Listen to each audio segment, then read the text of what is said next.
All right, welcome in. 8:15 is the time in our area, but across the pond it is hours later, obviously. Live look outside right now in London, where a celebration happening for the Queen of England there. More pageantry in England to mark 70 years, in fact, on the throne. The Queen's Platinum Jubilee celebration continues for its third day today. Fox's Madeline Rivera joining us live from London. Madeline, how are you? A lot of Americans might be wondering, Madeline, why it's such a big deal that Queen Elizabeth has been on the throne for an amazing 70 years. I want you to describe what the vibe is like out there. Oh my gosh. Well, I think everyone understands the historical significance of this moment. No other British monarch has celebrated 70 years on the throne. And just to underscore for you her legacy here, she has seen 14 prime minister, 14 U.S. presidents.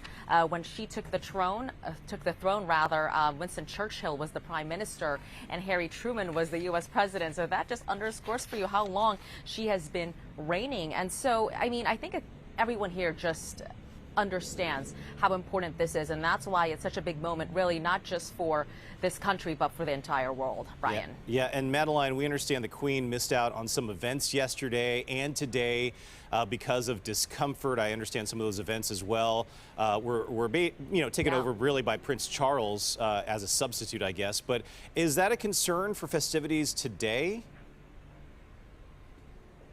Well, she will be missing the events for today. So there are two events scheduled for today, the Derby at Epsom Downs and the Platinum Party concert at Buckingham Palace, and she won't be making an appearance at either one. I'm sure she's disappointed about missing the Derby because she is an avid horse breeder. She loves her horses. But you've talked about her mobility issues. Let's remind people again, she's 96 years old. She's had obviously those mobility issues which have forced her to cancel or rather miss some of the events over the last couple of days. So we're not seeing her today. We didn't see her yesterday either for the service of Thanksgiving at St. Paul's Cathedral. And Prince Charles had to take some of the duties here. So he represented his mother yesterday at the service, and during the Trooping the Color on Thursday, he was the one who inspected the troops on the ground.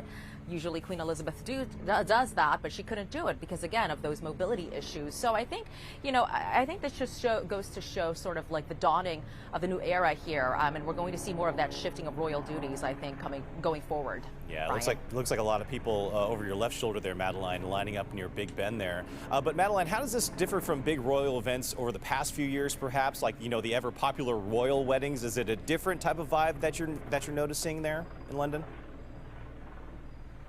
Yeah, I think those events, right, are just really not comparable. This is such a unique moment in history, 70 years on the throne.